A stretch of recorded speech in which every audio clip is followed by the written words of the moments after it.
الحمد لله نحمده ونستعينه ونستغفره ونؤمن به ونتوكل عليه ونعوذ بالله من شرور أنفسنا ومن سيئات أعمالنا من يهده الله فلا مضل له ومن يضلله فلا هادي له ونشهد أن لا إله إلا الله ونشهد أن سيدنا ومولانا محمدا عبده ورسوله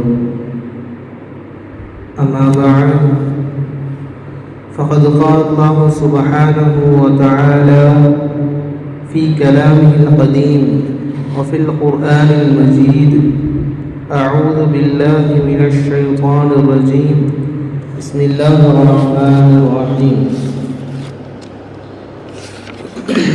يا أيها الذين آمنوا كتب عليكم الصيام كما كتب على الذين من قبلكم لعلكم تتقون صدق الله العظيم وقال رسول الله صلى الله عليه وسلم في حديثه الشريف للصائم دعوة لا ترد صدق رسوله النبي الكريم. எல்லாம் வல்ல அல்லாஹ் ஒருவனுக்கே புகழனைத்தும் உண்டாகட்டுமாக. சலாத்தும் சலாமும் நமது ஈருலக நாதர் சன்மார்க்க போதகர் அருமைநாயகம் முஹம்மது ரசூலுல்லாஹ் ஸல்லல்லாஹு அலைஹி வஸல்லம் அன்னவர்கள் மீதும்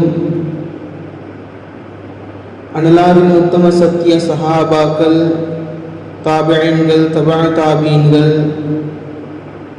மேலும் சாலிஹீன்கள் இங்கு வீற்றிருக்கும் நம் அனைவர் மீதும் என்றென்றும் அல்லாஹ்வுடைய அன்பும் அருளும் வற்றா கருணையும் என்றென்றும் நின்று நிலவட்டுமாக. ஆமீன். அல்லாஹ்வினுடைய அவனது திருத்தூதர் முஹம்மது ரசூலுல்லாஹ் ஸல்லல்லாஹு அலைஹி வஸல்லம் அன்னவர்களுடைய மிகவும் விருப்பத்திற்குரிய மாதமான ஷஅபானுடைய மாதத்தில் ஜும்ஆவில் நம் அனைவரும் பெற்றிருக்கிறோம். அருமைக்குரியவர்களே, அல்லாஹ் ஜல்ல ஷஅனுஹு வ தஆலா சங்கை பொருந்திய இந்த ஷஅபானை நாம் பரக்கத்தினால் அடைந்து வரக்கூடிய ரமதானை முழுமையாக அடைவதற்குண்டான நற்பாக்கியத்தை எல்லாம் வல்ல இறைவன் தந்தது புரிவானாக என்ற நல்லதொரு துஆவோடு எனது உரையை துவங்குகிறேன். அருமைக்குரியவர்களே, தமிழில் ஒரு வாசகம் ஒன்று, வெள்ளம் வருவதற்கு முன்னர் தான் அணை போட வேண்டும். அவ்வடிப்படையில் சங்கை பொருந்திய ரமலானுடைய மாதத்தை இன்னும் ஓரிரு வாரங்களில் நாம் அதனை அடையவிருக்கிறோம். அவ்வடிப்படையில் இப்பொழுதிலிருந்தே அந்த ரமலானுக்குண்டான தயாரிப்புகளை நாம் தயாரிக்க வேண்டும். ஆரம்பமாக நாம் முன்னர் பல ஜுமாக்களில் சொல்லியிருக்கிறோம், ரஜப மாதத்திலிருந்தே அல்லாஹ் தஆலா ரமலானுக்கு தேவையான எல்லா விதமான தயாரிப்புகளையும் கொஞ்சம் கொஞ்சமாக நம்மை தயாரிக்க வைக்கிறார். இடையிடையே நோன்புகளும் இறைவனின் திக்ருகளாலும் பல நன்மைகளான செயல்களோடும் ரஜபை நம்மை கடக்க வைத்தார். மேலும் நம்மை ஷஅபானிலும் அல்லாஹ் தஆலா வீற்றிருக்க வைத்திருக்கிறார். இனி வரக்கூடிய ரமலானை இந்த 2 மாதங்களில் நாம் செய்த நன்மைகளை விட இன்னும் அதிகமாக எல்லாவற்றையும் கூடுதலாக செய்ய வேண்டும். குர்ஆன் ஓதுவதிலிருந்து, திக்ருகளிலிருந்து, அல்லாஹ்விடத்தில் நாம் துஆ செய்வதிலிருந்து, பாவ மன்னிப்பை கேட்பதிலிருந்து என எல்லா நன்மைகளுடைய வழிகளிலும் நாம் அதிகப்படுத்த வேண்டும். அருமைக்குரியவர்களே, ரமலானுடைய நோக்கம் என்ன என்பதை நாம் தெரிந்து கொள்ள வேண்டும். இந்த நோக்கம் என்னவென்று நமக்கு தெரிந்தாலே இந்த ரமலானை நாம் என்ன செய்ய வேண்டும் என்னவெல்லாம் செய்யக்கூடாது என்ற சிந்தனை நமக்கு தெளிவாக வந்துவிடும். பாருங்கள், அல்லாஹ் தஆலா அவனது திருவசனத்தில் கூறுகிறான், யா அய்யுஹல்லதீன ஆமனூ குதிப அலைக்குமுஸ் ஸியாம். என்னுடைய இறை அடியார்களே, உங்களுக்கு நான் நோன்பை கடமையாக்கி வைத்திருக்கிறேன். எப்படி? கமா குதிப அலல்லதீன மின் கப்லிக்கும், உங்களுக்கு முன்னால் வாழ்ந்து சென்ற அந்த உம்மத்தார்கள் மீது கடமையாக்கியது போல.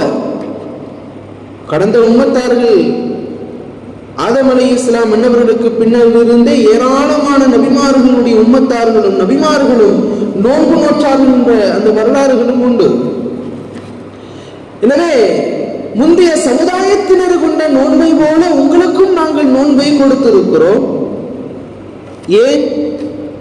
லஅல்லகும் தத்தகூன், நீங்கள் இறையச்சம் உடையவர்களாக ஆக வேண்டும் என்ற ஆசை. அரபியிலே நான் இப்படியெல்லாம் ஆக வேண்டும், நான் இப்படியெல்லாம் செய்ய வேண்டும், இப்படியெல்லாம் நாம் ஒரு விஷயத்தை ஆதரவு வைப்பதற்கும் ஆசை கொள்வதற்கும் ஒரு வார்த்தை லஅல்ல என்பார்கள்.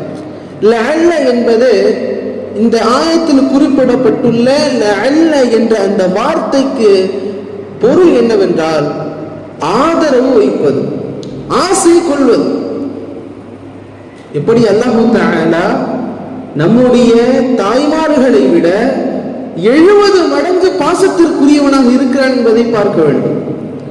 அவனது பாசத்தினை நம்மால் குறைத்து எடை போட முடியாது. அதன் போலத்தான் நான் நன்மைகளை ஈட்ட வேண்டும், அவனுக்கு மிக நெருக்கமானவர்களாக ஆக வேண்டும், எக்காலமும் அவனை மறந்துவிடக் கூடாது என்ற சிந்தனைகளை அல்லாஹ் தஆலா நமக்கு கொடுத்திருக்கிற ஒரு விஷயம்தான் சங்கீதமுருந்திய இந்த ரமலானில் நாம் நோக்கக்கூடிய அந்த நோன்பு. அந்த நோன்பை அல்லாஹ் தஆலா கட்டாய கடமையாக வைத்திருக்கிறான். ஏன்? அவனது நெருக்கத்தை நாம் பெற வேண்டும், அவனது இறையச்சத்தை நாம் பெற வேண்டும். எக்காலமும் அவனது இறையச்சத்தை விட்டு நாம் நகழக்கூடாது என்பதற்காகத்தான். அருமைக்குரியவர்களே, இந்த வாசகமும் இந்த வசனமும் அதைத்தான் நமக்கு சொல்லுகிறது. இறையச்சம் பெற்றவர்களாக நீங்கள் ஆக வேண்டும். ரமலானுடைய நோக்கமும் அதுதான். நாம் இறையச்சம் உடையவர்களாக ஆக்க வேண்டும், நம்மையும் நாம் ஆக்கிக்கொள்ள வேண்டும், நமது சமூகத்தையும் நாம் ஆக்க வேண்டும். நமது மனைவி மக்கள் எந்தெந்த முஸ்லிம்களை எல்லாம் பார்க்கிறோமோ அந்த முஸ்லிம்களையும் அவ்வாறு நாம் ஆக்க வேண்டும். அதுதான் இந்த ரமலானுடைய நோக்கம். அப்படி அந்த ரமலானுடைய நோக்கங்களை நாம் பார்த்து இதன்படி நாம் அமல் செய்தோம் என்று சொன்னால், ரமலானுடைய நோக்கம் என்ன? இறையச்சத்தை பெறுதல் என்ற அந்த ஒரு நோக்கத்தை வைத்து நாம் சிந்தித்து பார்த்தோமேயானால், அருமைக்குரியவர்களே, ஏராளமான செய்திகளும் ஏராளமான சிந்தனைகளிலும் அது நமக்கு உண்டு. அதனுடைய அடிப்படையில் பார்க்கிற போது எந்தெந்த விஷயங்களை எல்லாம் நாம் செய்ய வேண்டும், எந்தெந்த விஷயங்களை நாம் கட்டாயம் ரமலானுடைய மாதங்களில் துவங்க வேண்டும். பொதுவாக முதல் விஷயம், ஐங்கால தொழுகையை கட்டாயம் தொழ வேண்டும்.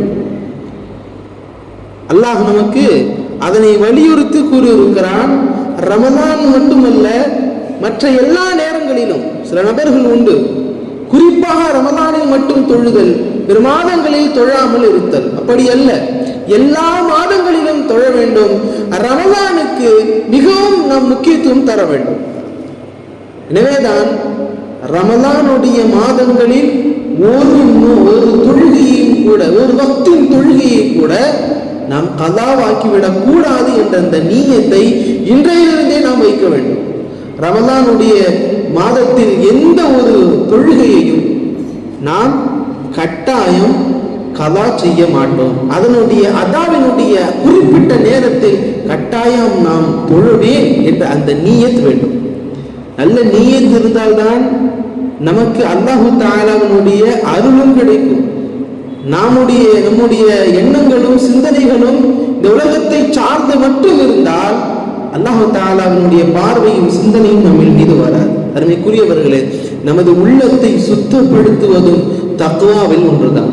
வந்த எல்லா நபிமார்களும் அவர்களின் சமூகத்திற்கு கொடுத்த மிக முக்கியமான விஷயம் உள்ள தூய்மை. உள்ள தூய்மை இல்லாமல் எந்த காரியத்திலும் ஈடுபட்டு எந்தவித பிரயோஜனமும் கிடையாது.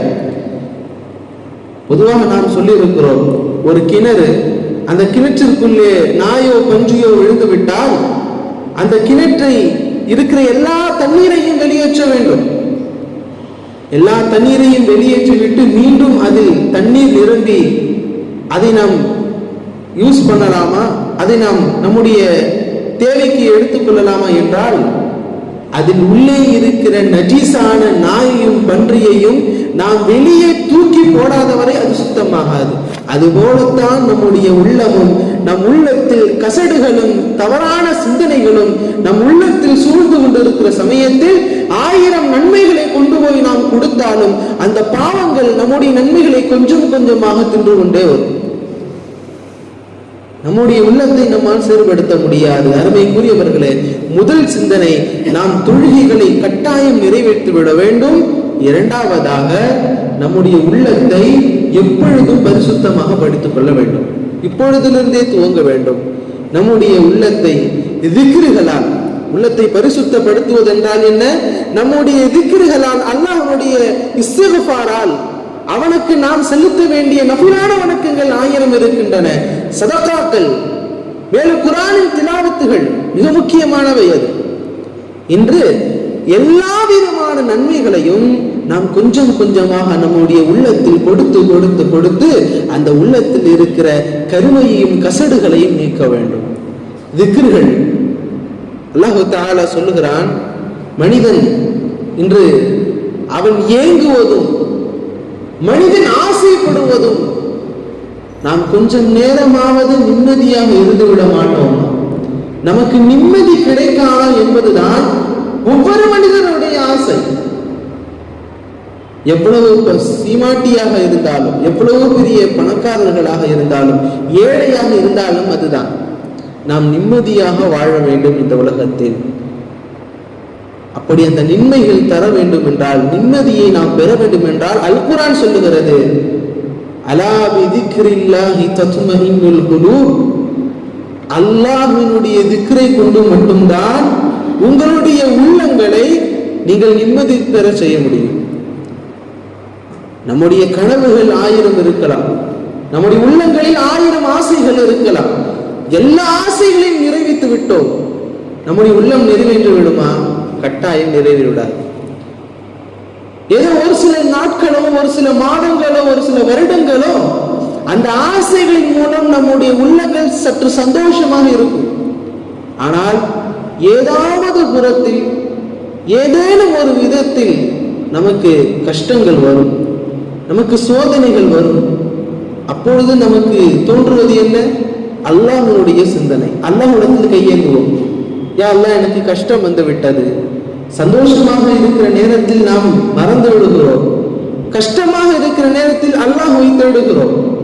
அருமைக்குரியவர்களே, நம்முடைய கஷ்டங்களை, நம்முடைய நிம்மதிகளை எல்லாம், கஷ்டங்களை நீக்குவதும் நிம்மதிகளை தருவதும் அல்லாஹ்வுடைய திக்ர். நமக்கு தெரிந்த திக்ருகளை நம்முடைய வாழ்வில் அன்றாடம் கொஞ்சம் கொஞ்சமாக நாம் சேர்த்துக் கொண்டே இருக்க வேண்டும். ஒவ்வொரு சுபுகிலும் அசரிலும் சுப்ஹானல்லாஹ், அல்ஹம்துலில்லாஹ், அல்லாஹு அக்பர், லா இலாஹ இல்லல்லாஹ், ஸலவாத், இவைகளை நாம் தொடர்ந்து ஓதிக்கொண்டு வருகிறோம். ஏன் ஓத வேண்டும்? தொழுகைகளை தொழுது முடித்தவுடன் துஆ செய்து முடித்துவிட்டு பிற வக்துகள் முடிந்ததோடு சென்று விடலாம். ஆனால் ஏன் சுபுகிலும் அசரிலும் வைக்கிறோம்? பகலின் தொடக்கம் ஃபஜ்ர், இரவின் தொடக்கம் அசர். இந்த 2 வேளைகளிலும் நமக்குண்டான பாதுகாப்பும். இந்த உலகத்தில் ஏராளமான கஷ்டங்கள் மனிதனுக்கு வருகிறதா இல்லையா? மனிதன் எப்பொழுது சிந்திக்க மாட்டானோ, எப்படியெல்லாம் அவன் சிந்தித்து வைத்திருக்க மாட்டானோ, அதுபோல விபத்துகளும் மனிதனுக்கு நடப்பது உண்டு. இந்த எல்லா விஷயங்களையும் நம்மை பாதுகாப்பதுதான் அல்லாஹ்வுடைய திக்ரினுடைய வேலை. சாதாரணமாக நம்முடைய நாவில் நாம் சொல்லுகிற சில தக்பீர், நாம் சொல்லுகிற சில திக்ருகள் நம் நாவில் லேசாகப்படுகிறது. ஆனால் அல்லாஹ்வுடைய அந்தஸ்தில் அது மிகுந்த உயர்ந்த அந்தஸ்துகளை பெறுகிறது. ஸல்லல்லாஹு அலைஹி வஸல்லம் அன்னவர்கள் தன்னுடைய சஹாபாக்களுக்கு மத்தியில் அமர்ந்து கொண்டு இருக்கிறார்கள். ஸல்லல்லாஹு அலைஹி வஸல்லம் அன்னவர்கள் சொல்லுகிறார்கள், இப்பொழுது ஒரு மனிதர் வருவார், அவர் சொர்க்கவாசி என்றார்கள். பார்த்தால் அங்கே ஒரு மனிதர் வந்தார், தொழுதார், சென்று விட்டார். மீண்டும் அதுபோல சம்பவம் நடக்கிறது. ஸல்லல்லாஹு அலைஹி வஸல்லம் அன்னவர்கள் சொல்லுகிறார்கள், இந்த மனிதர், வரப்போகிற மனிதர் சொர்க்கவாசி என்றார்கள். மீண்டும் அதே மனிதர், மூன்றாம் முறையாக மீண்டும் அதே மனிதர். இப்படி இந்த மனிதர் என்னதான் செய்கிறார் என்ற ஆசையில், பேர் அவாவையில் சஹாபி ஒருவர் அந்த மனிதரை பின்தொடர்ந்து சென்றார். இந்த மனிதரை பின்தொடர்ந்து சென்றார். சொர்க்கவாசியாக இருக்கிறார், சரி இவர் என்னென்ன அமல்களை எல்லாம் செய்கிறார் என்பதை பார்ப்பதற்காக சென்ற அந்த சஹாபி அவரோடு செல்கிறார். நானும் உங்களோடு வரட்டுமா, சற்று பயணத்தோழனாக. அன்று ஒரு பழக்கம் உண்டு, பிரயாணம் செய்கிற போது ஒருவருக்கு ஒரு உதவியாக இருப்பதற்காக பிரயாண தோழர்கள் இருப்பார்கள், ரஃபீக் என்று சொல்வார்கள். அப்படி நானும் உங்களோடு வரட்டுமா, விருந்தாளியாக உங்களோடு இருக்கட்டுமா என்று அவரோடு நெருக்கமாக இருக்கிறார்கள். அவர்களோடு சில நாட்கள் தங்குகிற போது அவர்கள் என்னென்ன செய்கிறார்கள் என்பதை அந்த சஹாபி பார்க்கிறார்கள். பார்த்தால் அவர்கள் நினைத்தது ஒன்று, அங்கே நடந்தது ஒன்று. அதிகம் எல்லாம் தொழவும் இல்லை, அவ்வளவு சதகாக்களை எல்லாம் பாரியம் வழங்கவில்லை. சரி, அப்படி என்ன நன்மைகளை செய்கிறார் என்பதை கூர்ந்து பார்க்கிற போது அவர் எழுந்து செல்கிற போதெல்லாம் அல்லாஹுவை உயர்ந்து பேசுகிறார், அல்லாஹு அக்பர். அவர் திரும்பி படுக்கிற போதெல்லாம் இறைவனை, அல்லாஹுவை நினைக்கிறார், சுப்ஹானல்லாஹ். ஏதேனும் ஆச்சரியமான விஷயங்களை அல்லாஹ் நமக்கு ஒரு கண்குளிர்ச்சியான விஷயங்களை காட்டுகிற போதெல்லாம் அந்த மனிதர் பார்த்து, சுப்ஹானல்லாஹ், இவ்வளவு ஆச்சரியம். அல்லாஹ் ஏதேனும் அவருக்கு நன்மைகளை கொடுத்தால், ஏதேனும் விஷயங்களை, ரஹ்மத்துகளை கொடுக்கிற போதெல்லாம் அல்ஹம்துலில்லாஹ் என்று கூறுகிறார். வந்த சஹாபி ஒருவர், நீங்கள் ஸல்லல்லாஹு அலைஹி வஸல்லம் அன்னவர்கள் மூலம் சொர்க்கவாசி என்று கூறப்பட்டவர்கள், நீங்கள் அப்படி என்ன அமல்கள் செய்கிறீர்கள் என்பதை அவர்களிடமே கேட்கிற போது சொன்னார்கள், அவ்வளவு அமல்களை எல்லாம் நாம் செய்வதில்லை, அதிகம் திக்ருகளை என்னுடைய ஒவ்வொரு நிலைகளிலும் நான் எடுத்துக்கொள்வேன். எழுதுகிற போது அல்லாஹு அக்பர், நல்ல விஷயங்களை பார்க்கிற போது சுப்ஹானல்லாஹ், அல்லாஹ் எனக்கு ஏதேனும் செய்திகளை, நல்லதை நமக்கு கொடுத்தால் அல்ஹம்துலில்லாஹ் என்பது போன்ற திக்ருகளை நான் சொல்வேன் என்று அந்த சஹாபி கூறினார். அருமைக்குரியவர்களை, செய்தி அதுதான். நாம் நம்முடைய உள்ளத்தை பல விஷயங்கள், பல நன்மைகள் கொண்டு நாம் அதிகம் செய்தால் நாம் பெற வேண்டும் என்பது மட்டுமல்ல, சின்ன சின்ன அமல்களின் மூலம் நம்முடைய உள்ளங்களை நம்மால் நன்மைகளால் நிரப்ப முடியும். அதுதான் திக்ரினுடைய வேலை. இரண்டாவதாக, திக்ருகளில் மிகுந்த அதிகமான இறைவன் திக்ருகள் உடையதுதான் திருக்குர்ஆன். அருமைக்குரியவர்களே, நாம் எதிர்நோக்கக்கூடிய அந்த ரமலானுடைய மாதத்தில் அல்லாஹ் சொல்லுகிற இரண்டாவது மிக முக்கியமான செய்தி, ஷஹ்ரு ரமதான் அல்லதி உன்ஸில ஃபீஹில் குர்ஆன். ரமலானுடைய மாதம் என்பது அந்த மாதத்தில் நாம் குர்ஆனை நாம் அருளிய, இறக்கிய அந்த மாதம். எனவே அந்த மாதத்தில் சங்கை மிகுந்த இரண்டாவது மிக முக்கியமான விஷயம் குர்ஆனை ஓதுவது. குர்ஆன் திக்ருகளில் மிகுந்த சிறந்த திக்ருகளில் ஒன்று. ஸல்லல்லாஹு அலைஹி வஸல்லம் அன்னவர்கள் சொன்னார்கள், இரண்டு விஷயங்களை நீங்கள் கைப்பற்றுவதன் மூலம், நீங்கள் பின்பற்றுவது மூலம் எக்காலம் நீங்கள் வழி தவற மாட்டீர்கள். அதில் ஒன்று கிதாபுல்லாஹ், அல்லாஹ்வுடைய வேதமான அல் குர்ஆன். இரண்டாவதாக என்னுடைய வாழ்வை, என்னுடைய சுன்னத்தை நீங்கள் பின்பற்றுகிற போது என்று ஸல்லல்லாஹு அலைஹி வஸல்லம் அவர்கள் சொன்னார்கள். அருமைக்குரியவர்களே, ரமலானுடைய மாதத்தில் நாம் செய்ய வேண்டிய மிக முக்கியமான விஷயங்கள், இறைவனை நம்மால் எந்த அளவிற்கு நெருங்க முடியுமோ அந்த அளவிற்கு நெருங்க வேண்டும். தக்வாவால் நம்முடைய உள்ளத்தை பரிசுத்தப்படுத்த வேண்டும். மூன்றாவதாக, நமக்கு கடமையாக்கப்பட்ட நோன்பை தவறாமல் நாம் முழுவதுமையாக நாம் வைக்க வேண்டும். நான்காவதாக, அருள் குர்ஆனை அனுதினமும் ஓதிட வேண்டும். எக்காலமும் திருக்குர்ஆனை ஓதாமல் இருந்து விடக்கூடாது.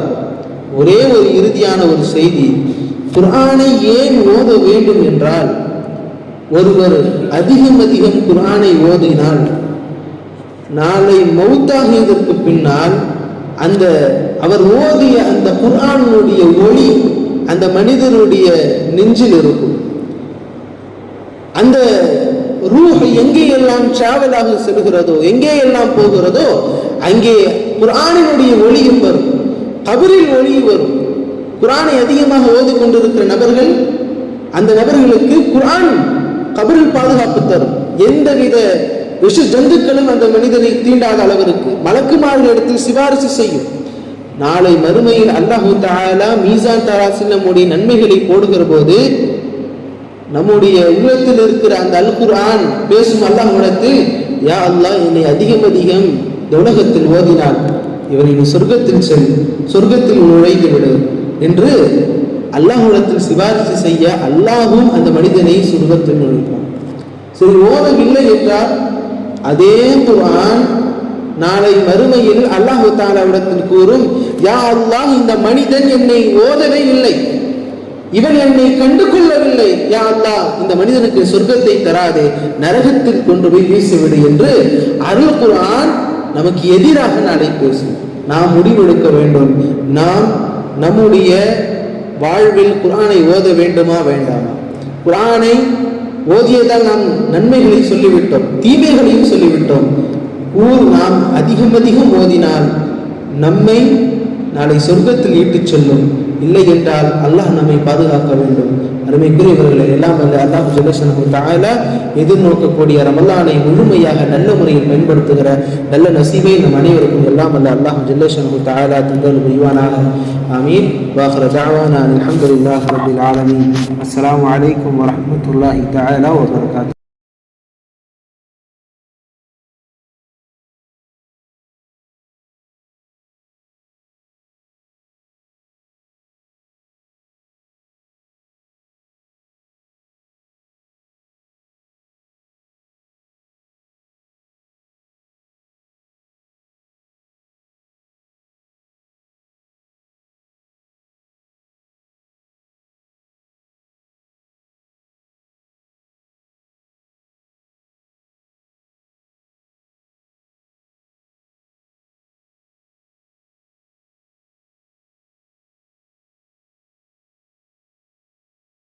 Assalamu alaikum. Please like, share and subscribe to Ahmad Alim Talks for more content.